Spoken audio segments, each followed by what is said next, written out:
Welcome to SVG-TV News for Wednesday, August 26, 2015. I'm Lafren Fraser with the details. The motion for the establishment of a parliamentary front against hunger and undernourishment in St. Vincent and the Grenadines was debated and successfully passed in Parliament on Tuesday, August 25th. The initiative, which is part of the United Nations Hunger Challenge, saw members of both sides of Parliament giving their support to the motion. Minister of Agriculture Soboto Caesar quoted statistics which show that in 1990, there were 21,000 or 19.2% of persons here categorized as being vulnerable, and in 2010 to 2012, 4.9% or 5,000 persons fell within the bracket of hunger and undernourishment. Caesar, however, adds that this country has taken a 10-year plan to reduce hunger to zero. In 1990 to 1992, 19.2% of the population, amounting to 21,000. 1995, 20%, 22,000. 2000 to 2002, 10.6%, 11,000. 2005 to 2007, 6.7%, 7,000. 2010 to 2012, 4.9%, 5,000. So, Mr. Speaker, between the period 1990 to 1992 to 2010-2012, in St. Vincent and the Grenadines, hunger and undernourishment has moved from 19.2% to 4.9%, from 21,000 persons to 5,000. The Agriculture Minister says while over the years SVG has received awards from the Food and Agriculture Organization, the FAO, for its fight against hunger, a number of committees have been established to ensure further reduction of hunger and undernourishment here.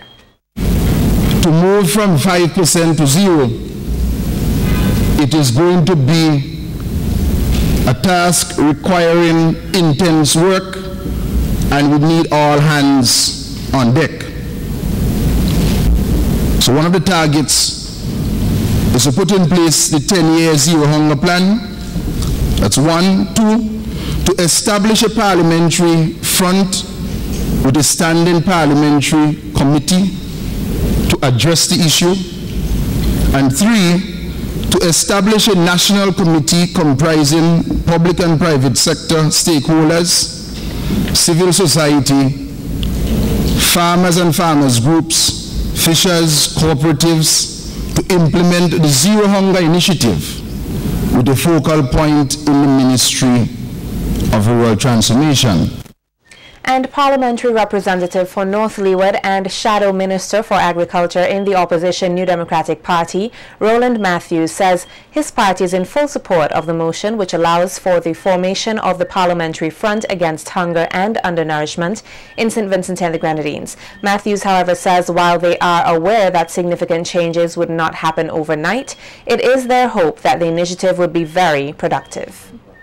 Whatever the amount is, 5,000, little or less or more, it is too much for our little country. And hence the reason why on this side, Mr. Speaker, we are willing to be part of this new venture in trying to curb hunger and undernourishment to zero, because we can do it, Mr. Speaker, once we have that will. And hence the reason why I said, Mr. Speaker, I hope that this is not another talk shop, because there's something that is doable, and once we in the Parliament set the initiative, then we could accomplish this. I am not expecting to happen overnight, Mr. Speaker, but with the hard work that we should put into it, then we should be able to get positive results. Comments made on social networking sites such as Facebook have forced this country's Prime Minister Dr. Ralph Gonsalves to distance himself and his Unity Labour Party from accusations of being involved in setting ablaze 3 state-owned buildings in capital city Kingstown on Sunday, August 23rd. Speaking in Parliament on Tuesday, Dr. Gonsalves says he has learned that some persons have taken to the internet accusing him of setting the fire, which gutted the old Treasury, the old Electoral Office, and the former administrator's buildings in an attempt to declare a state of emergency in SVG, which will also result in the upcoming general elections being postponed. The fact of the matter, Mr. Speaker, the old electoral office has nothing to do with elections. The election boxes, the ballot boxes are stored elsewhere. And all the facilities for elections are at the new updated office, which has been opened some time ago, which everybody sees on Bay Street, sorry. I don't know, I mean, I can't, I don't, all it requires is one internet crazy to write something like that, and others follow them blindly over the hill of infamy and falsehood, the precipice of infamy and untruth. Historian and Garifuna representative Anatole Scott says while he believes in the Mitchell's New Democratic Party, he does not believe in a Eustace NDP. Scott is the lone Vincentian that made up the three-member Garifuna delegation that was brought to SVG by the opposition New Democratic Party to further discuss the NDP's proposal to grant honorary citizenship to Garifunas the world over.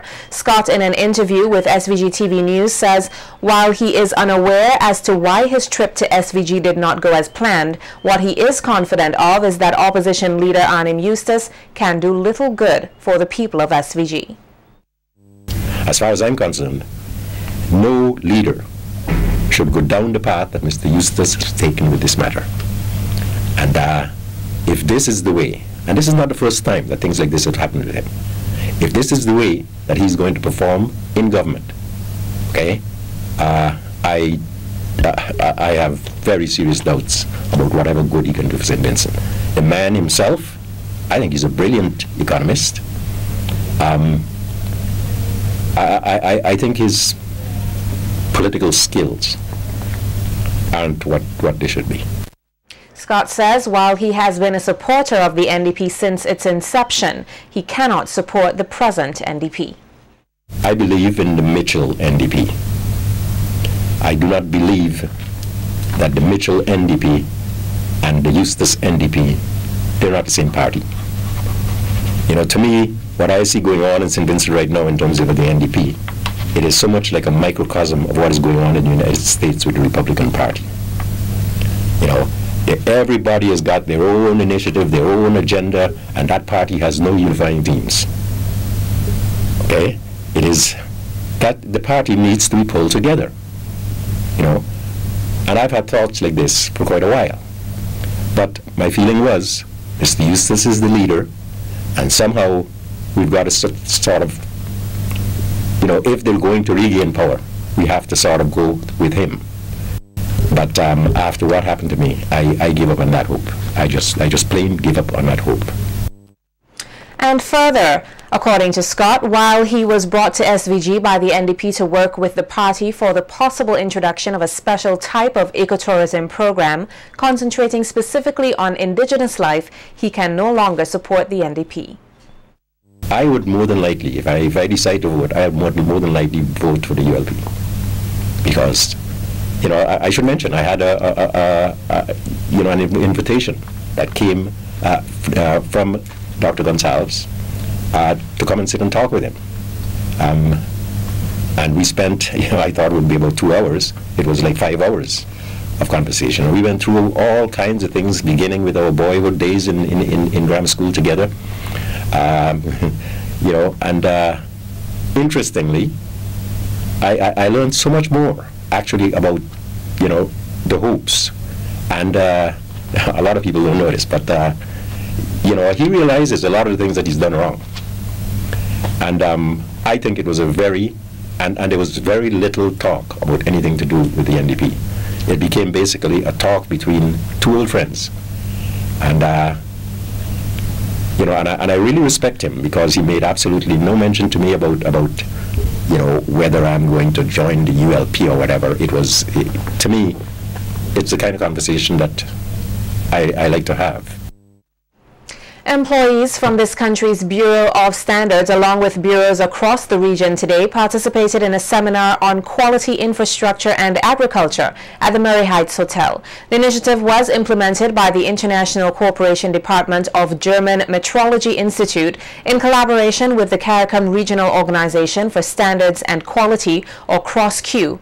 CROSS-Q project coordinator Janice Hillary says the program began in 2011 in Latin America and was introduced to the Caribbean in 2014 to strengthen quality standards. It is expected that even after the national dialogue is completed, or even after this activity is completed today, the stakeholders will continue frequent and active dialogue. To date, these activities have been held in the Bahamas, Antigua, Dominica, Haiti, St. Lucia, Belize, St. Kitts and Nevis, and now St. Vincent and the Grenadines. It is expected that a national dialogue here with collaboration between the National Standards Bureau, the agricultural sector, and the private sector will increase and strengthen the sector's potential to facilitate trade through the strengthening of a functioning quality infrastructure within the sector to include standardization, metrology, accreditation, and conformity assessment. Hillary adds that the workshop aims to ensure that products being manufactured in the Caribbean are safe for human consumption. Not only improve the competitiveness of the sector, which was once the backbone of many regional economies, but it will also ensure consumer safety and protection of the environment. So we're trying to do this not just because we're trying to make the sector more competitive or we're trying to facilitate trade, but we also want to ensure that our citizens are well taken care of, that when we sell food to them, that it's of a good standard, that their health is not compromised, and we try to protect our environment at the same time. And Director of the St. Vincent and the Grenadines Bureau of Standards, Ezra Ledger, says this country must also comply to meet international standards in various industries, particularly in agriculture. With the emergence of globalization, agreement on the WTO, etc., they have squarely placed a lot of responsibility on what we call the national quality infrastructure, which is really standards, conformity assessment, and metrology. And by virtue of this, there are greater demand on our standards of product and production. Coupled with this, because of information technology, what we are seeing is that consumers have greater knowledge of what they want, even though they have several lifestyle preferences, and as such, these same consumers are demanding more. And of course, as I mentioned a while ago, coupled with this, globalization is creating a big impact on how we trade and how we produce our commodities.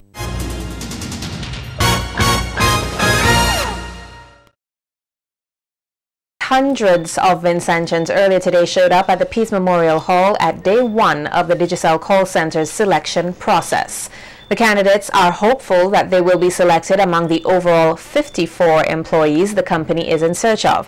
The applicants were expected to take a basic math and English test, and country manager of Digicel SVG Limited, John Gittery, says the tests are necessary to help ensure that the best of the best is selected.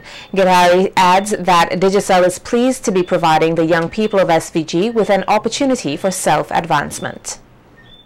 We do operate in quite a number of countries, 32 to be exact, throughout the world, in South America, the Caribbean, and the South Pacific. And one of the things that we pride ourselves, we do not limit your potential just to St. Vincent.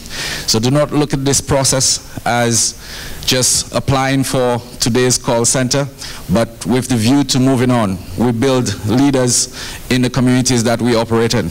So we look forward to you doing the very best today, and some of you, we will be frank, as we always with our customers and our staff alike.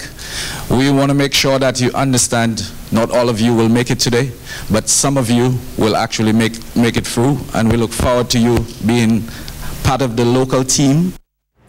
This country's Minister of Agriculture, Soboto Caesar, says for the complete development of St. Vincent and the Grenadines and other small island developing states in the region, there must not only be a focus on what can be achieved on land, but in the marine areas as well. The Agriculture Minister was speaking in Carriacou at the Caribbean Marine Biodiversity Program, geared at addressing the issue of conservation and protection of the Grenadine Bank and other marine protected areas. The Caribbean Marine Biodiversity Program is a 5-year project funded by U.S. aid and is being implemented by the Nature Conservancy and 5 local partners. It will be executed in 5 countries, including Haiti, Jamaica, Grenada, the Dominican Republic, and SVG. The program aims to realize tangible improvements in human well-being for persons in communities adjacent to marine protected areas. Minister Caesar says the initiative is very important in ensuring that nature is protected and generations to come can fully enjoy the environment rather than just a fragment of what it is today. But in our quest to develop a small multi-island state, we have to ensure that we do not take the word exploitation to illogical conclusions. And I want to point out the important involvement of young persons in the process. That is why I am so happy to be in the esteemed company this morning of persons and groups who have studied the subject matter and who are fully aware of many of the critical issues of conservation. You know, it is one thing to have a chief fisheries officer who's a conservationist, because life is a balance. Caesar adds that this country's government is seeking partners in both the private and public sector to help ensure more of SVG's marine resources are utilized in a safe and environmentally friendly manner. The hard work that you have put in, you may not get a positive response at all times from mankind. The Reverend Francis, the good Lord above, he sees, he knows, he acknowledges, and he recognizes our hard work. The government of St. Vincent and the Grenadines will continue to support all the efforts as it pertains to conservation. We will redouble our efforts to continue our work with the Nature Conservancy and all the stakeholder groups in St. Vincent and the Grenadines, and to ensure that the partnership between these groups in St. Vincent and the Grenadines and Grenada, Petit Martinique and Carriacou, that we increase the level of involvement and the working relationship that we have established thus far. The Public Service Union, the PSU, today presented a total of 5 scholarships and 13 bursaries to students here. The scholarship recipients are Delonte Boucher, Jariel Francis, Isabella Young, Gian Alexander, and Deonte Adams. PSU President Elroy Boucher says the scholarships were made possible through membership dues and carry a cost of $20,000 per year. He says his organization is pleased to give Vincentian students the financial assistance needed for their educational development. Although we are a small organization whose financial base depends on dues of members, we are able to stand proudly shoulder to shoulder with credit unions and other financial institutions to provide scholarships of a high quality to the children of our members. In addition, we also give bursaries to a number of our members' children. This year, in addition to the 5 scholarships we are giving out, we will also be giving out 13 bursaries. Presently, the Public Service Union have 37 scholarship holders. 32 of them are enrolled in secondary schools and 5 at the community college.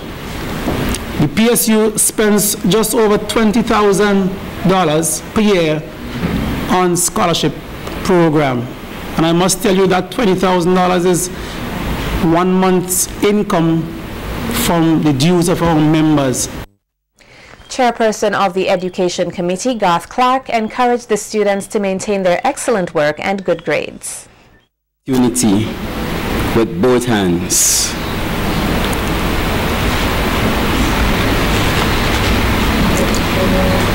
and soar to higher heights. And if I may borrow a phrase, soar like eagles with your wings unclipped. Nothing in life comes easy, especially good education. It is through hard work that you will find success. We trust and hope that you will continue to do well and make all of us proud. The Central Water and Sewerage Authority has joined the long list of companies here that have been rewarding the successes of students at the 2015 CPEA examination. On Monday, August 24th, the CWSA presented children of its employees entering secondary schools with bursaries and 7-year scholarships. CWSA's Human Resource Manager Yvette Daniel says the organization firmly believes in its employees and the importance of obtaining a higher education. Daniel encourages the children to strive to become great leaders and to make the best of the opportunity given to them. At the CWSA, we passionately believe that you have the talent within you. You have the drive and the experience to succeed at school. Remember, you are just as capable as the person who placed first in the CPEA examination. So I encourage you to find an adult you trust. It could be your mommy, your daddy, your grandparent, a teacher, a coach, or a counselor, and ask them to help you stay on track to meet your goals. Now, don't limit your plans to what you are sure you can do. You have to aim for what you tell yourself that you cannot do. And don't make anyone tell you that you cannot do it. Nobody is going to do it for you. Every one of you present here who are about to receive the scholarships and bursaries, each of you, you are very special. You can achieve anything that you put your mind to do. Daniel also told the students that while there will be numerous challenges along the way, they should use them to facilitate growth in their lives. Now you can have the most dedicated teachers, the most supportive parents. You can attend the very best school in St. Vincent and the Grenadines, and none of it matters unless you become good at your studies through hard work. The next years of your life will determine your future. Now I'm asking you to make these years one of growth. I encourage you to embrace growth. Now you might have to do a math problem a few times before you get it right. Or you may have to read something a few times before you understand it. Or do a few drafts of a paper before it's good enough to hand in to your teacher. My advice to you is to practice, practice, and practice more. Deputy Commissioner of the Royal St. Vincent and the Grenadines Police Force, Reynold Hathaway, is encouraging institutions across the country to be more involved in the development of the nation's youth. Hathaway, while speaking at the closing of the Police Youth Summer Program, says the program is an excellent example of how partnerships can yield positive results. The Deputy Commissioner says during the summer program, the participants were involved in music, which can help in making the children more disciplined and also assist in their academic pursuits. All institutions within the village, including the police force, must lend a hand in molding the lives of our children. Our numerous summer programs demonstrate our commitment, and that is to say our continued commitment, I should say, towards nation building. We strive to ensure that the children are engaged positively during the summer programs, during the summer vacation, and that they do not become involved in criminal activities and other antisocial behavior. Hathaway thanked the parents for allowing their children to get involved in the program and advised them to continue to ensure that their children use their time constructively. It is supports like this that gives each and every one the opportunity and will ensure continuation of programs conducted by the Royal St. Vincent and the Grenadines Police Force. Today, you will be the judge. You will determine whether the time spent was beneficial to to your children as they showcase their skills acquired over the past 5 weeks. Indeed, as an organization, we are eternally grateful for your support.